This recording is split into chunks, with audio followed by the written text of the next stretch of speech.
Stacy, Stacy, Stacy, Stacy, Stacy. Oh, stop it! Stop it! Stop it chanting my name, please. So, welcome everybody to the Strand bookstore that didn't throw a party for my book. But I bet you're all wondering why I would be associated with a book on ice cream, because I have such a svelte figure and I don't really, partake in anything fattening, as you can see. But these guys who wrote this book, Brad and Dennis, they started something called Big Gay Ice Cream in 2009. And, I found out about them somehow, I can't even remember, but I heard that they had an ice cream called the Bea Arthur, and every single joke I ever made on what not to wear was about the Bea Arthur, so I thought it was pretty funny that they did it, and I thought, let me help them out. Because these guys are going nowhere fast, and I thought, well, you know what, I'm gonna get in touch with them, I'm gonna start talking to them about their product and what I could possibly do for them. And basically, all of their success is due to me. And I'll tell you why. Firstly, I said that I would work the Big Gay Ice Cream truck.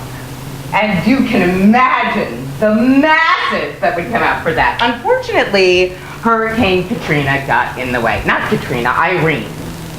Got in the way, and I broke a heel. So it was done.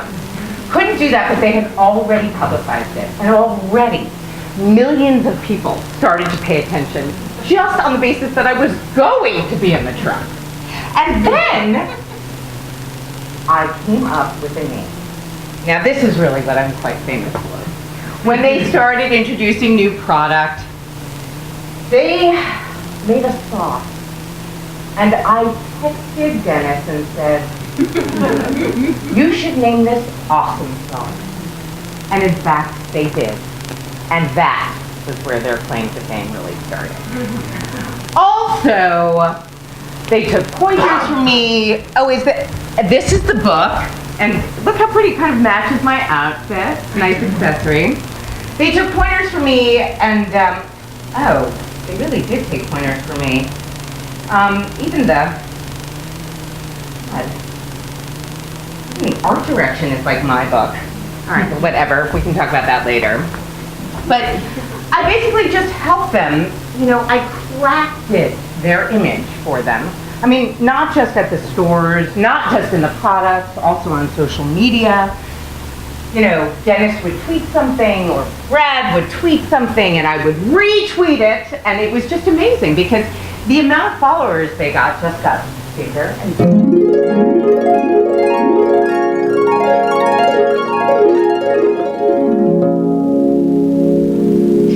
Everybody, how are ya?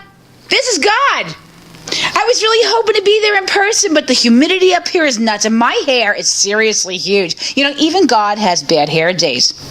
Now, back in 2009, I dreamt up Big Gay Ice Cream Truck, and I'm the one who sent it for Doug and Bryan. Now, I knew things were going to work out great. I mean, hello, I'm totally in charge here, but I didn't see the Big Gay Ice Cream book coming. Sometimes I get distracted. Anyway, put your hands together, mortals. Don't make me do it for you. Here come the authors of the second most important book ever written.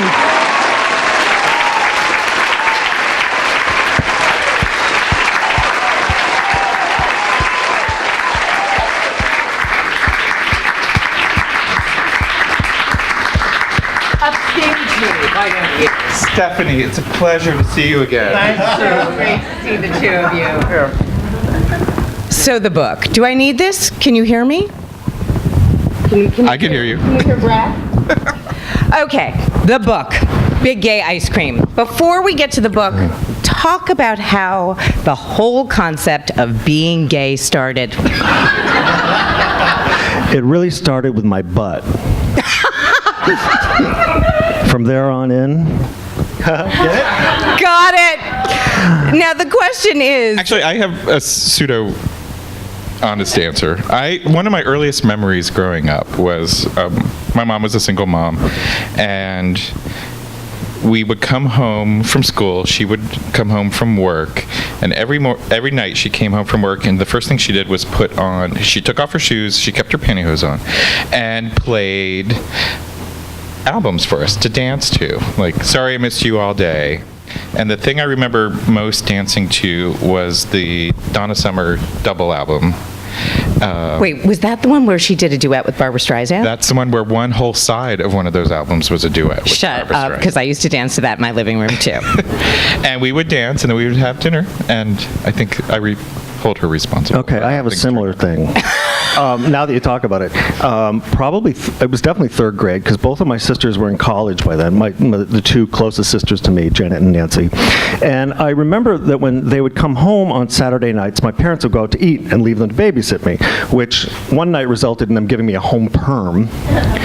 But Well, we know how that goes. Yeah. That'll just And make also you they- bad for the other team right away. they made me a lot of little outfits. Oh, yeah. But anyhow, the main thing that they would do was disappear into the basement for a while, where they went to, I guess, burn leaves. That's sure what it smelled like. And then they would come up and push all the tables and stuff out of the middle of the room and put on the knack, like My Sharona, and say, dance! And I would just dance. It was all... The Molly Ringwald dance. And they would laugh and laugh and laugh at me. And I said to them a couple of years ago, you were laughing at me because you knew I was such a little homo, didn't you? And they were like, yep. And we were high.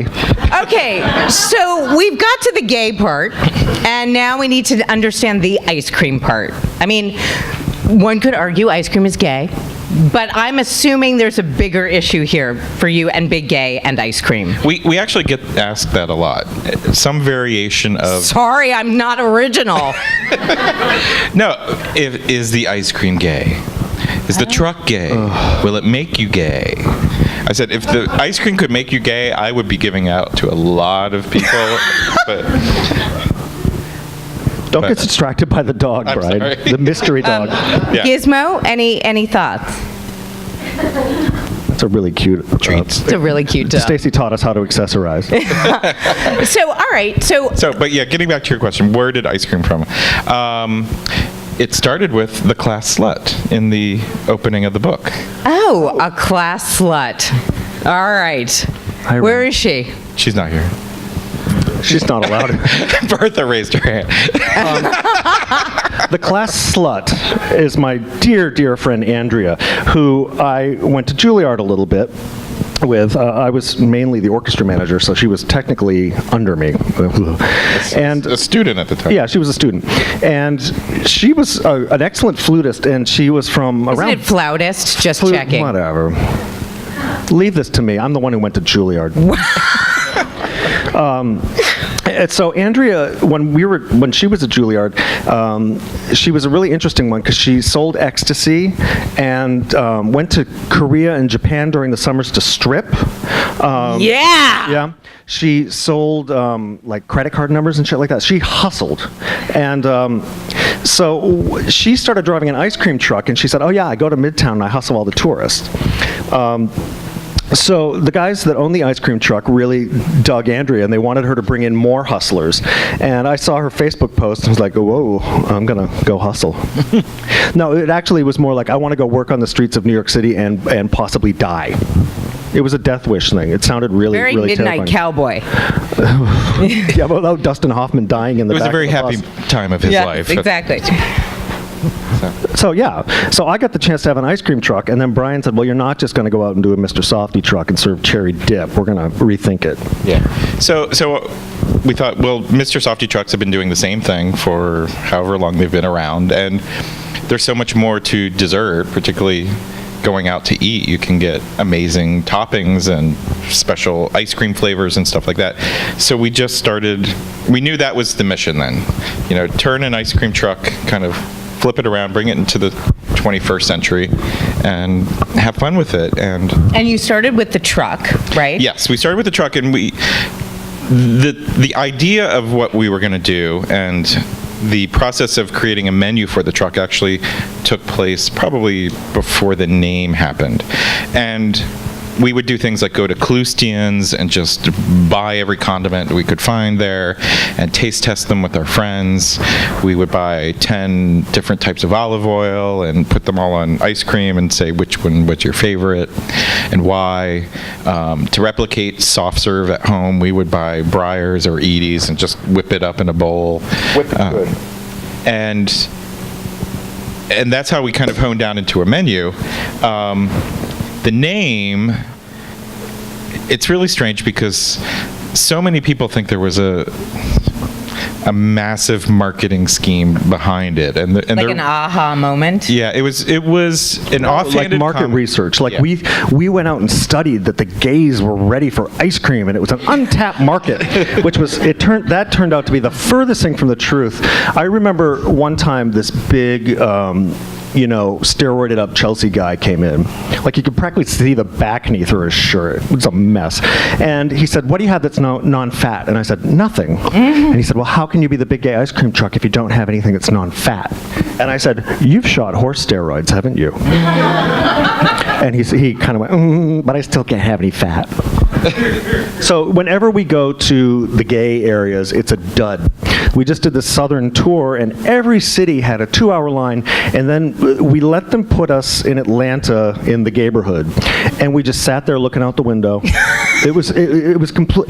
Atlanta's the city that's too busy to show up, we decided. Yeah.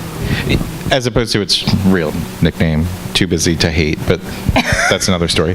Another story. Yeah, So, here's all the thing, though. Just sorry to interrupt you, but like we had a 2 to 3 hour wait in Birmingham, in the state right now that is fighting tooth and nail to not have gay marriage. We had ABC come down and do a news story about us, which they didn't hype the gay thing at all. They hyped B. Arthur and what they called dulce de leche.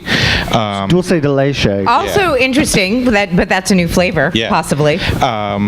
But in Atlanta, the most metropolitan city around there, nothing. Really? So You really can't predict who's going to come out and who isn't. well, we know so who to isn't. speak. Well, no, you kind of can. If you go to the areas where the people really like to eat, that's when Yeah. it's going to be successful. That's why- sorry. And with both of our shops, that's why 8:30 at night is when the shit hits the fan, because that's when people finish dinner. They start finishing dinner and say, "Ugh, I'm so fucking stuffed. Let's walk and go have dessert." And they can waddle over to our place and leave doubly bloated. But that's. Well, wait, I want to get to your place. I mean, it started with the truck. Sure. But then you had to find a bricks and mortar location. Why? Why? I mean, I know the truck broke down a few times, but what was the impetus to actually have a shop? A place where I could pee. Fair enough. So the first one was in the East Village on East 7th. Yeah, correct? you were there. That I was shop, we there. wouldn't have even been able to open if you hadn't shown up. So true. Everybody came out for me. It's true. The line was down around It was on around Avenue the block. A. It was fabulous. I wore didn't a come green out for you. dress, and it was really short. I wore a wedge sandal. Okay, can we speak about your shoes for a second? Because Stacy was mentioning that she has never worked on the truck before, and that the hurricane ruined it. It's not quite true. Now, it's funny because Stacy kept saying she wanted to work on the truck, and my sister-in-law Val, who's here somewhere, has worked with Stacy on some projects, and I said, "Stacy wants to come work on the truck," and she said, "Oh, that's really great." But Stacy probably can't work on the truck because you have a metal floor and it's tilted, and Stacy cannot wear flat shoes. I can wear flat shoes, but I choose not to. Anyhow, it came to our we began to realize that Stacy was far too busy for us. That's all. Shooting what would be the last season of What Not to Wear. It was a very sad time in her life. Oh, boo-hoo. But anyway, we did get Stacy on the truck one time. I think you were finishing. I've never been. Oh, we don't talk about that time. Oh, we're going to show you that time. Oh, gosh. We finally got Stacy on, and a lot of you probably know Genevieve, who works on our truck, and she's a train wreck. So Stacy came on, and this is the only time she ever actually came on the damn truck, and It wasn't to serve ice cream. she gave Genevieve a reading, a fashion reading. This was down in Miami can you during hit the South lights? Beach Wine and What? Food. Kill the What? lights a We're little bit. really going to show it? No, it's not in South Beach. This was no. This was right beside. It was at Union Square. It was at Oh yeah. Sorry. my book sign. It was That's after right. your book That's signing, right. and you Sorry. came out with your highly powerful agent Simon Green and boomed across the street. Oh my let's God, make I out. boomed across the Okay, so here's the story. Oh my God. What the hell? Okay, what the hell? Tell me about this outfit. Tell me the story behind this outfit. The true story of this outfit is didn't go home last night. Exactly. Doug knows. Doug agrees. She sleeps in the ice cream truck sometimes. In the crates, I crawl into the crates. That's basically it. I did my makeup at Sephora. Okay, which is always a good thing. Great style survivalist move. How to survive in the city. Do your makeup at a department store or a Sephora. But more importantly, you were wearing a high-waisted acid wash jean. Called Don't Stop. called Don't Stop. Don't Stop. Yeah. Wow. Yeah. Called Don't Stop. And a decal t-shirt that presumably from the late 70s, early 80s, which 70s. presumably belonged to a young child. And it does make me think, do you spend a lot of time at Goodwill? Because I just feel like She got it with that. it's very Goodwill style, but it fits. So for the whole like hipster whore, Yeah, you yeah. really think she's nailing it? I think she's nailing it. If hipster horror is what she's going for, boom. Okay, hugs all around, everybody. Raise the roof in the You truck. didn't even mention the hairnet. I don't know what to say I about don't even it. know where to go. Good night. Hipster whore in a pink hairnet. That was really insightful. I can see why you're paid millions. Wow, I never knew that was going to come out. You can turn the lights back on. We've got our pants back up. Thank you. Okay, back to you guys. Ew. So you have the truck. You open the store. When did you open the store? What was that date? The East Village opened in 2009, It was and on a holiday of we some made sort. the It was a biggest holiday. mistake of opening it over Labor Day weekend on the Saturday, which meant we still had 2 other days after that. Oh, we had no deal fucking with. clue. We didn't even know when people came in, like how to take their orders and We get them. were to- horrible at expediting at everything. And About a half hour in, it was such a shit show. Brian said, "I'm taking over. Just listen to me." And until we closed at midnight, he just told everyone what to do every single second of the time. That And it was probably right. a good idea. At least somebody needed to manage. I thought it was. And but that day we got to the shop around 7 in the morning. I think we opened around 2. And I think we got back around 3. around 3 in the morning, and then we were back at 7 in the morning. We'd never practiced the next closing day to the do store. it again. Yeah, it's We like never- opening night, right? You think you only have to do it once, and then you realize you have to do it over. We and didn't know over. how to close the store. We'd never done that routine. So at the time we finished, it took about 3 hours for us to get out of there. Now it takes like 35 minutes and the crew is out. And the- bozos. We were bozos. Oh, yeah. You know, Well, there's a learning curve. I mean, for you guys, it's a pretty big, wide learning curve, but still certainly, and I think we wear that proudly. proud. Well, we don't hide what we don't know. You know, that's I for think sure. somebody And- was asking me today where I went to culinary school, and I burst out laughing. But I told her the way that Brian and I have learned stuff about this is by telling people that we know nothing whatsoever. Please, can we work with you? Instead of going to somebody and say, you know, I've really got this idea, and I'd just love to shadow you and try to, no. Like we just told Johnny Iuzzini and Paulette Goto, we don't know a fucking thing about invert sugars. Teach us. And, you know, Johnny likes to... Invert sugars? You don't want to know. I don't But actually. there are a lot of people who... None of us Krista do could here. explain. Yeah. Because Okay. I don't think we still can, but Yeah. Thank you, Kristen Kish. Do you want to know? Water molecules are like Oh, this. God. This is going so far off I'll track. hold your mic. And sugar molecules are like this, so that when you try to make ice cream with no emulsifier, they go like this. They don't ever join together. So you want an invert sugar, so the water and the sugars Stop marry. being dirty. I mean, it's sugar. sugar is dirty. So, okay, you lowered expectations by saying that you knew nothing about anything, which is a good way to go, just in life generally, I think. And that, therefore, nobody could expect anything of Big Gay ice cream. We could only go uphill. You could only go up. And here you were with these great ideas, and basically you made flavors that I felt were nostalgic. They reminded me... People say how crazy our stuff is, and not at all. Well, I think it's inventive. inventive. I don't know if crazy is the word I would use, but there are so many things that I feel remind me of better versions of things that I had as a child. So when you say that you were whipping up Breyers or Edie's or, old school looking how to do soft serve, did you feel like that was the inspiration for you a little bit? Well, Doug, pay attention. for me, ice cream is inherently a childhood memory for me, and it's whether you want to call it a comfort food or stoner food or whatever. It's still a childhood memory for you. It's still a childhood memory, and If you only knew. it really makes everything go away, and I think it's either for children or the child in all of us, and it harks back to those memories. Like when I think of ice cream, I think of how I experienced ice cream growing up, and it was one of two ways. It was either my grandmother buying the 3-flavored Neapolitan Breyers brick, where my sister and I would only eat the vanilla and the strawberry, and we'd never eat the chocolate because neither of us like chocolate. Who doesn't like chocolate? I would never eat the strawberry. Yeah. Gross. I hate fruit in my dessert. Well, I actually don't like fruit and chocolate mixed together. That's one of the things I try to avoid. But and then the other thing was just roadside ice cream places like Tasty Freeze. I had a Tasty Freeze in my hometown. And the DQ? No, we had Tasty Freeze. No, and I'm from a little shithole, and we had a Tasty Freeze up on the hill that my sister Nancy worked at. Now, this Tasty Freeze, a little above it was a chicken house, 2-3 chicken houses, and a little below it was with thousands of chickens. A little below it was a dairy farm with a cow field. So depending on which way the wind blew, you were either getting chicken urine smell or cow shit smell coming at you.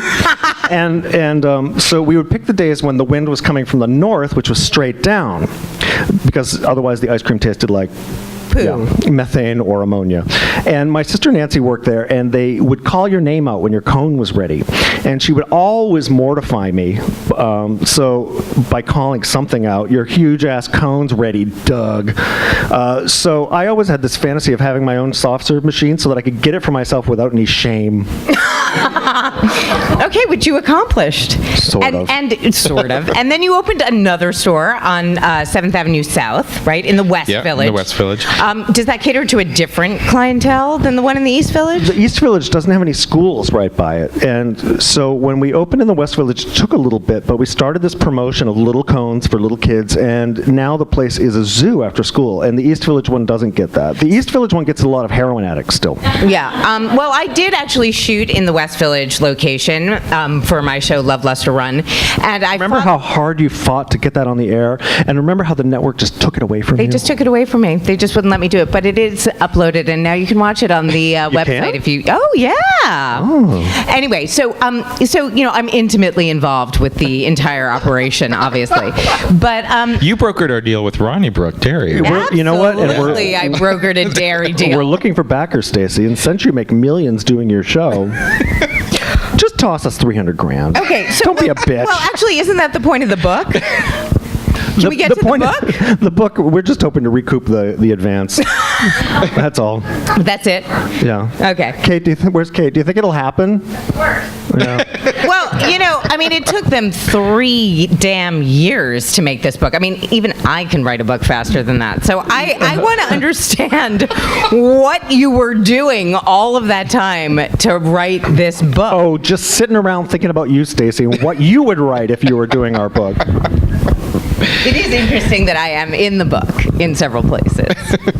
Well, it is done as a yearbook, by the way, yes. Which is an ingenious graphic design idea. The original offer that we had to write a book, the editors there just This is prior to the one you're looking at. This has not anything to do with this. The editors there just said, oh, just write a book. You're so funny. And we thought, we've never written a book before. Oh, just do it. Well, you didn't make ice cream either, no, so what? But like a book people can hold in their hands and judge how shitty it is. An ice cream, you eat it and you're like, yeah, oh great, man. A book just sits around on beside the toilet and you keep picking it up and realizing how terrible it is. And that's what that book would have been.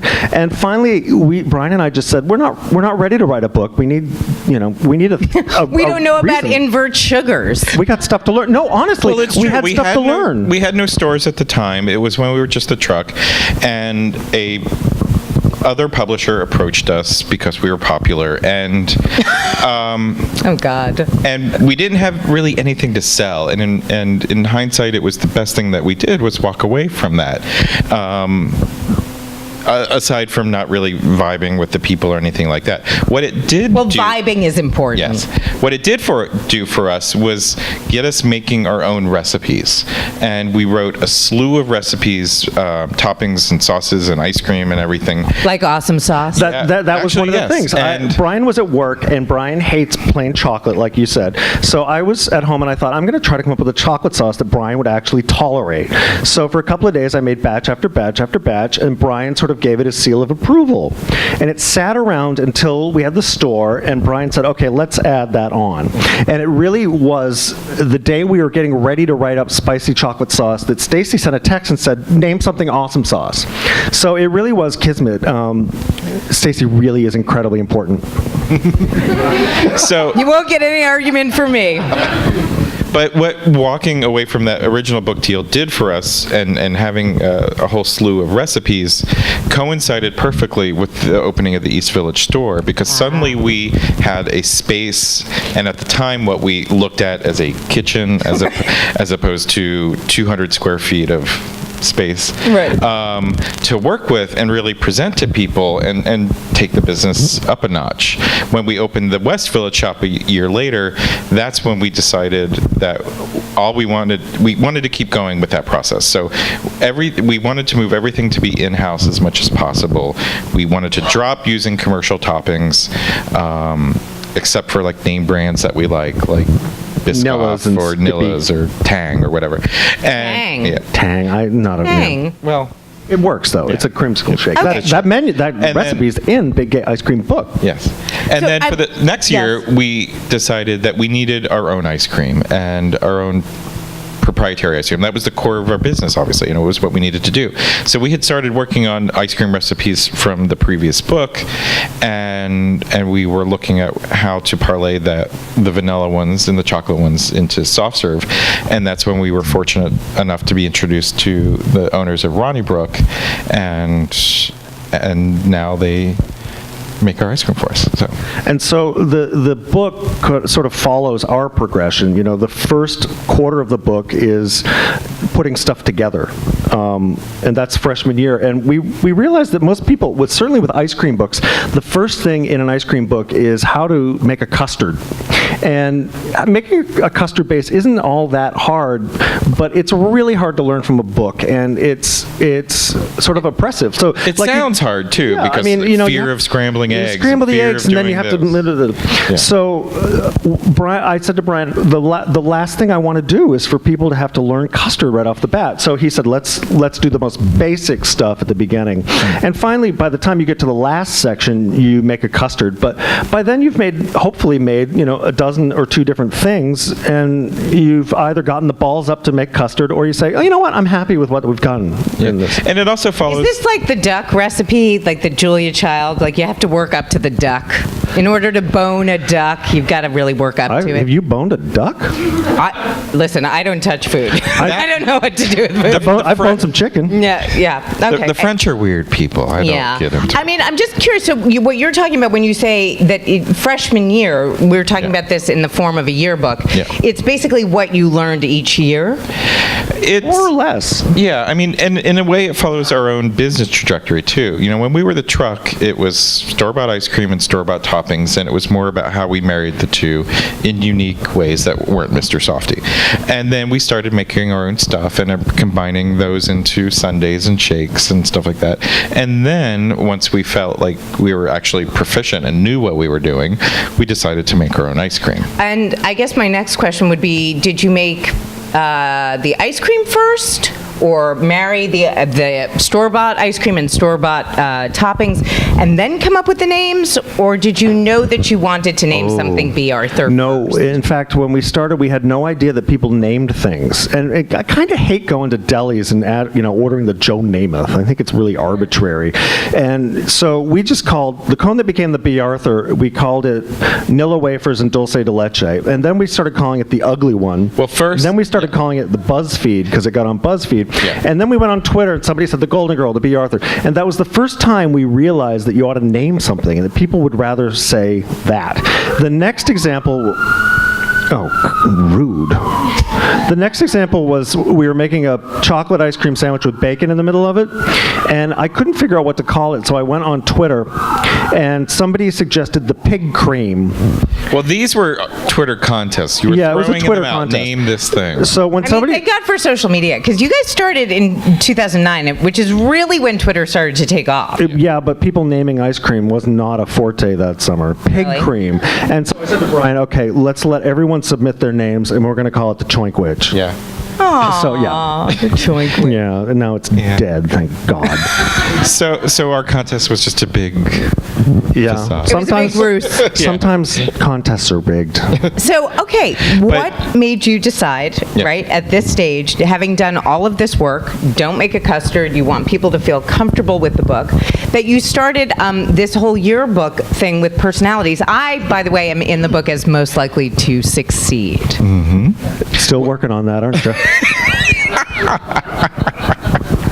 No, you got your second season. There's Yeah, a that's second true. season taping now of Love Loves to Run That's true. on TLC Network. That's right, and we come back June 12th, Friday at 9, only on TLC.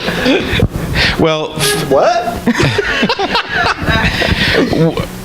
so we were approached to do the book while we were at South Beach Wine and Food, and we were serving Burger Bash, which had 3,000 people at it, and we had a line into the surf, and it was an introduction to, oh, hi. We were abused worse than Ned Beatty in Deliverance that Yeah. year. It was rough. Yeah, God. and it was Squeal like a pig, Choink Witch. right. Exactly. Big cream. Hi, I'm so-and-so, and we want to publish your book.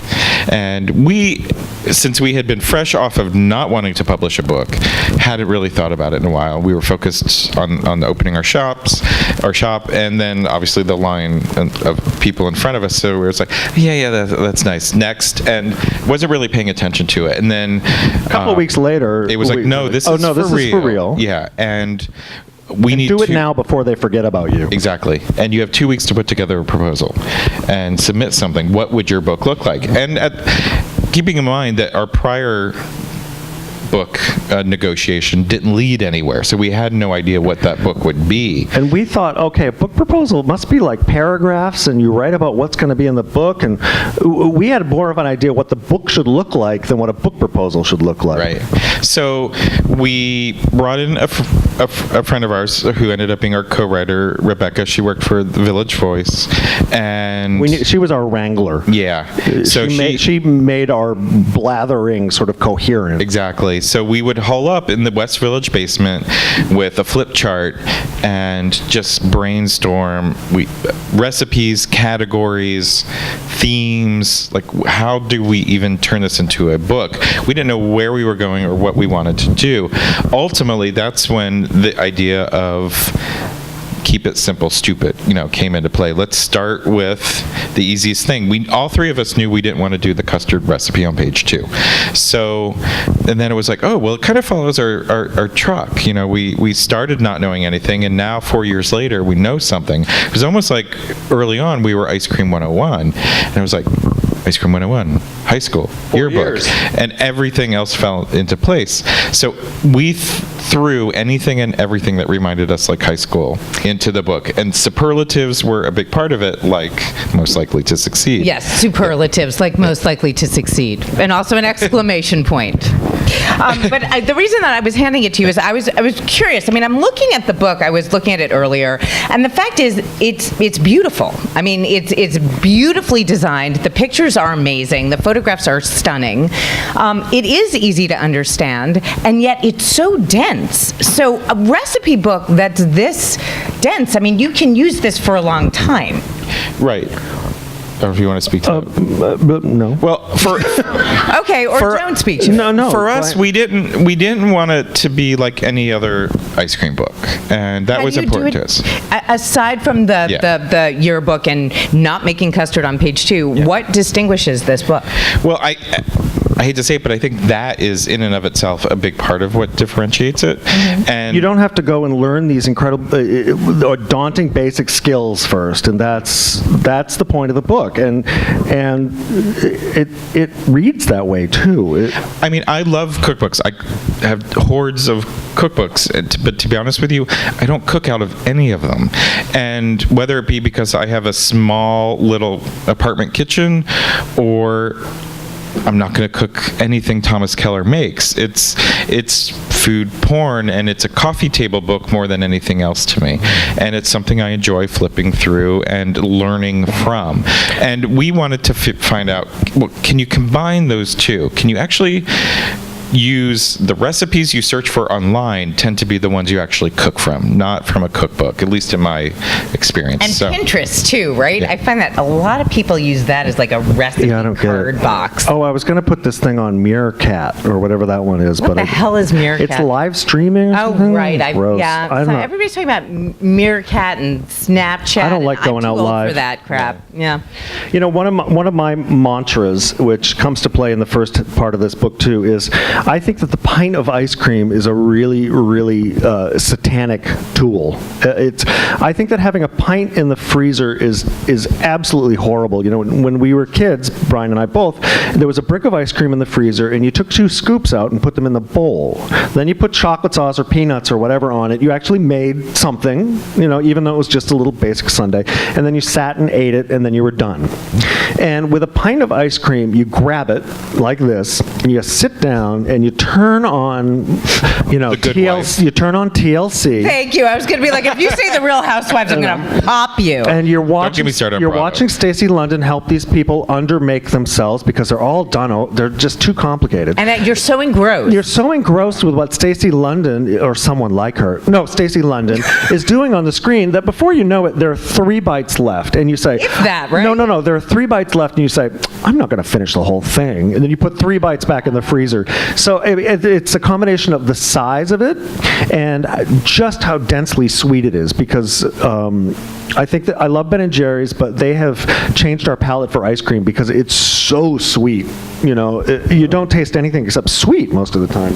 And I don't think most people realize how much fat is actually in those pints in order for them to Oh, I realize how Yeah, much now, fat is in being those somebody who pints. slings butter fat, I mean, a pint of ice cream really is, it's a 2 weeks worth of fat, you know. So how do you differentiate yourself from that? What makes you better than a pint? Well, also, it's predetermining your destiny, if you will. It's like, I know I'm going to eat this and only this. So our idea, particularly in the beginning of the book, was Go get a start gallon with of vanilla. blank slate and use your pantry and not your freezer as how you create your ice cream.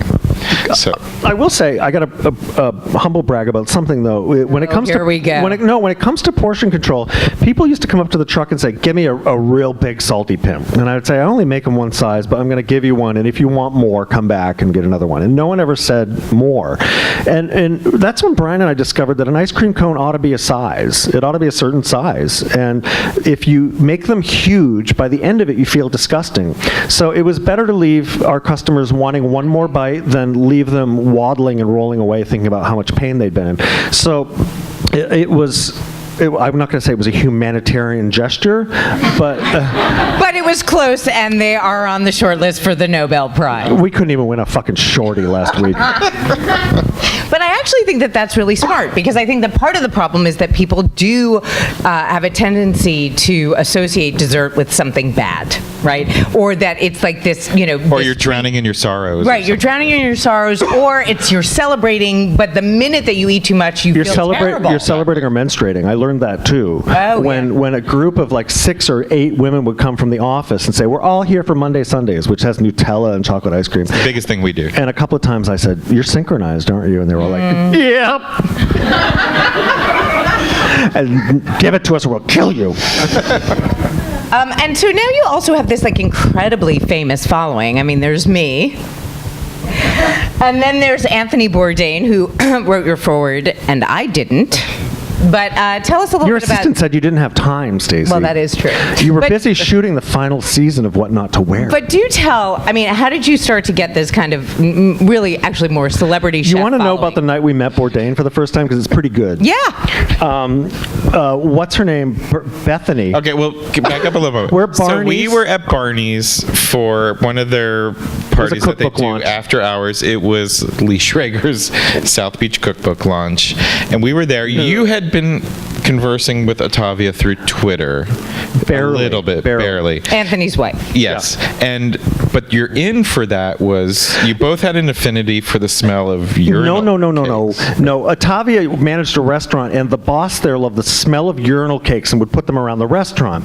And I was absolutely shit-faced, and we watched Bethany drop her bag and like crawl on the floor trying to pick up her lipstick. Yeah, so we hear it's all where the bags and jewelry and stuff are, and we hear the spill, and we look behind us and look down. There's a woman on her hands and knees, and everything is strewn across the floor. Bethany Frankel was She's crawling around. trying to put her It was NARS makeup back in her case and stuff like that, and it's Bethany Frankel, and we were laughing. So I was, and I looked over, and Otavia was there in her one red dress, and Tony was standing with her, and I was bombed, and I thought, there's no way I'm going to talk to Bourdain when I'm just drunk. So I just went over to Otavia, and I said, how about you and I get some perfume that smells like urinal cakes?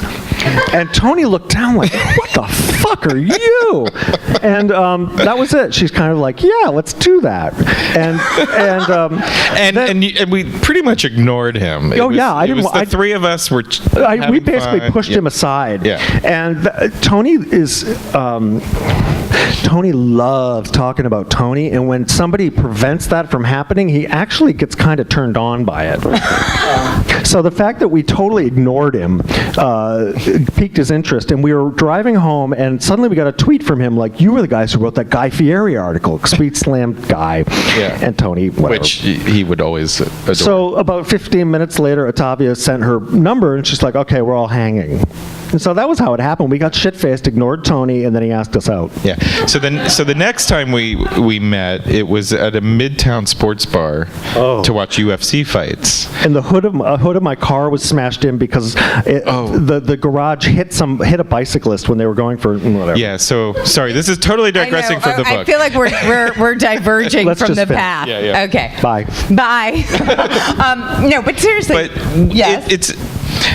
it is very interesting how, I don't know, pseudo fame means You can gotten meet other famous. people. Yes. And It's like being a Twitter celebrity like Kelly Oxford, and everyone's like, she's famous, but what the fuck does she do? Yeah. We're like that. they've got a kooky name, but I don't know what they do. And people respond to us. Yeah, because the ice cream's really, really good. The one, I'm not really, I don't get starstruck too easily. I mean, Yeah, you're radiant. I was gonna say. But the one that really took me by That's why I'm surprise. buffering this. Yeah, thank you. Encounter. The one that really took me by surprise was when we were driving along, and I looked at Twitter, and there was a tweet from Tommy Lee. And this is somebody like I have been listening to since 1982, and I think he's not John Bonham, but I mean he's like an amazing rock drummer. And I was like, why the fuck and what do people know about Tommy Lee? He plays drums, and he's like this. And here he was tweeting at us, and he said, I'm standing outside your store, and I said, okay, I'm going to send you a shirt. And he direct messaged me his home address. And like, Oh, that's not why. I would not On trust. Twitter? I Oh would, my God. I That would was a not mistake. trust me. We've been to his house though, and you have to go through like 3 security levels before you get onto the ground. What Bieber difference lives does on that make if he's DMing his home address on Twitter? I mean, God, he might as well just give it out.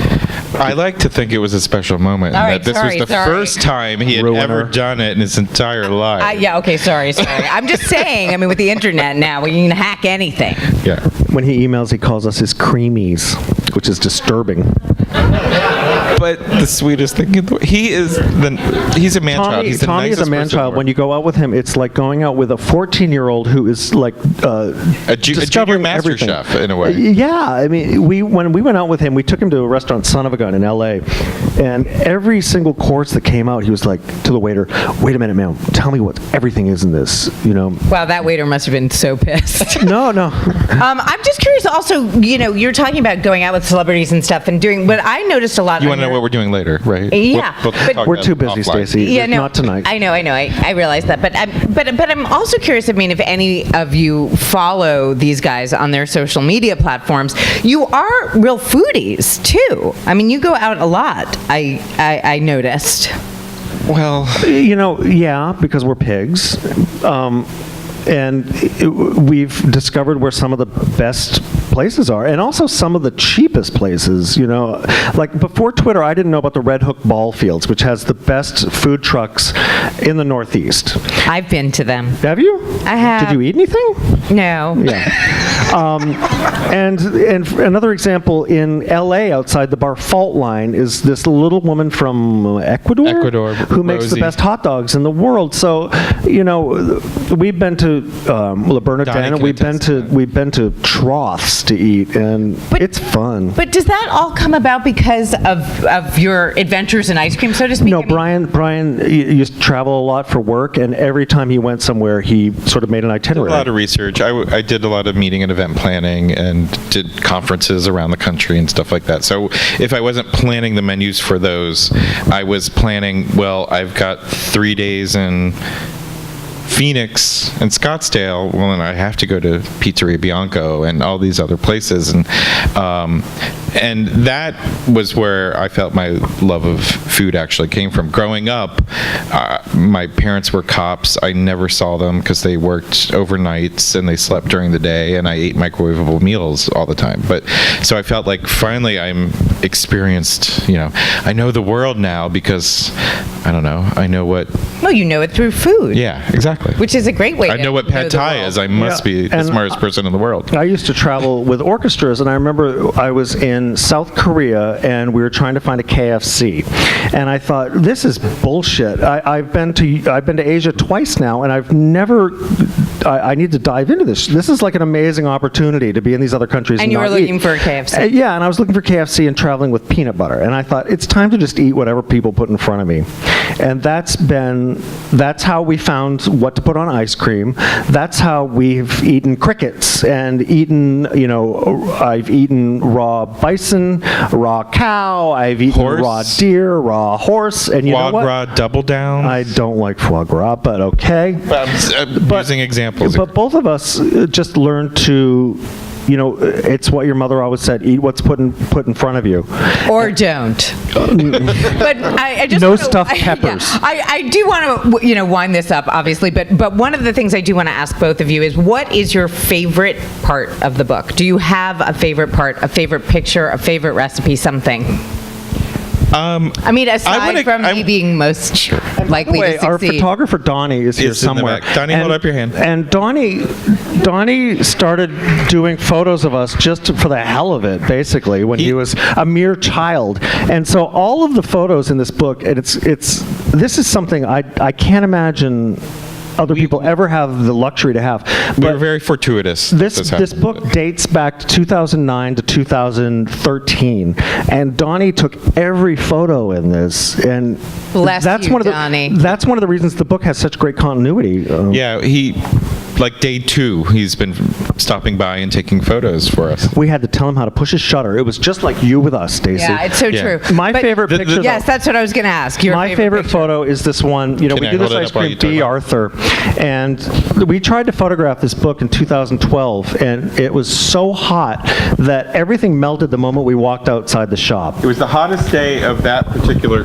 It was the hottest day of that particular summer. I think it was 103. Ago it was like 3, 5, something like that. And so everything melted down my hand. sorry. And this photo, actually, we got a lot of. This is the one photo we got pushback from our art director, who was a mensch. But she said, this one, it's a mess. Look at it all dripping. And I kept saying, Jane, you want to dive in and lick it.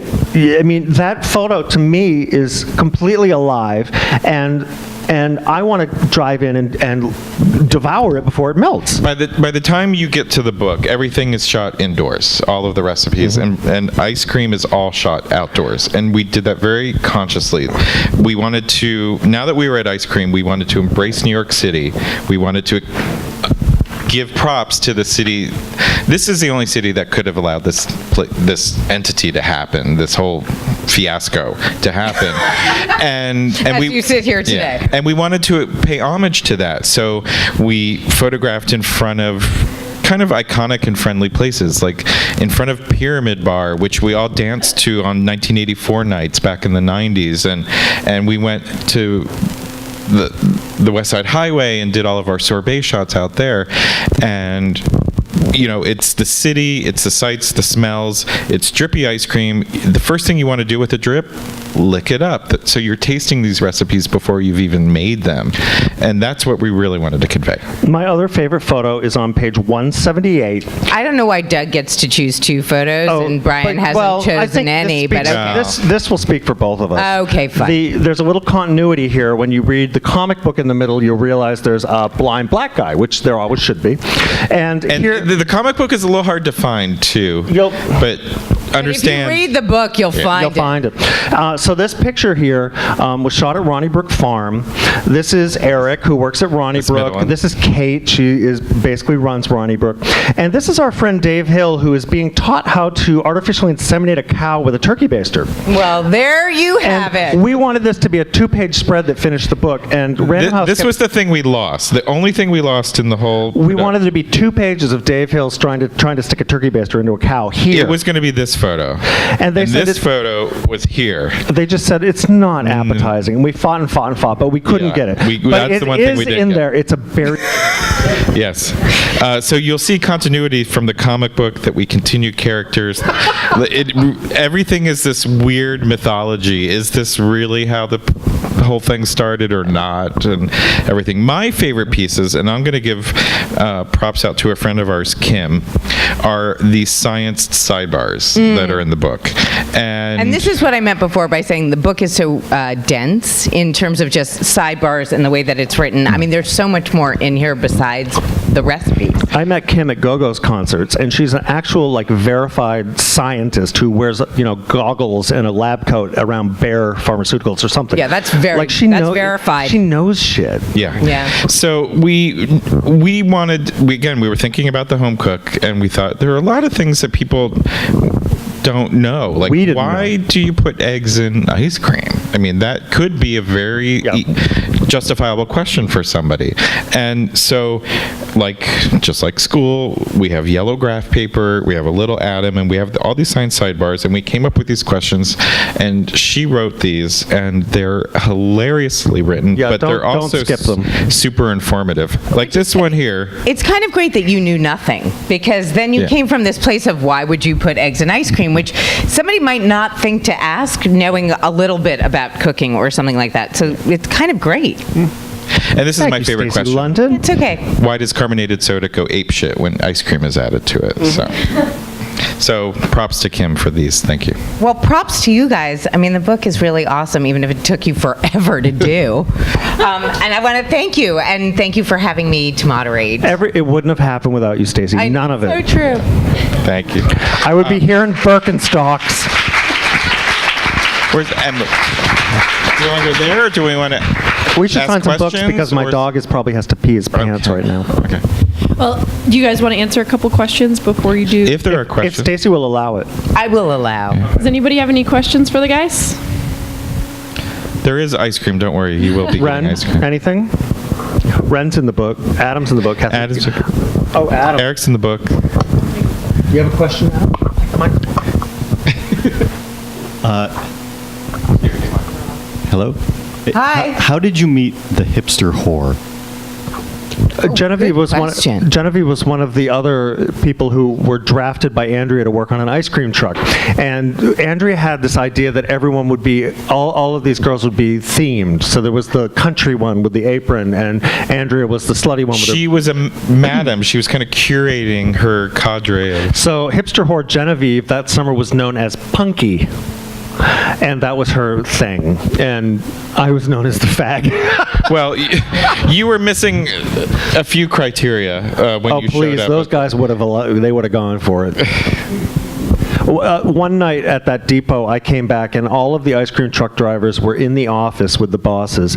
This will be our closing story. Oh, okay, great. And all of the bosses were up there, and I went in to turn in my, 90% of what I made. And there were two girls in there, and I thought, what's going on here?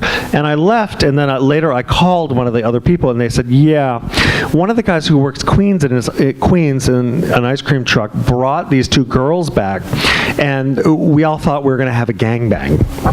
And the bosses decided the girls were kind of skanky, and they said no. And then the pimps came by, and we had to pull the gates down because there was a shootout, and all of us were hiding in the bottoms of our ice cream trucks. Like one does. Yeah. So that was my first summer driving an ice cream truck. Like I said, I went out there ready to die, and I could have. And look at what you've made of yourselves. The glamorous life. Mazel tov. Yeah. Anyone else? Do you find us ask questions? Adam, you're brilliant. Your beard's looking luscious.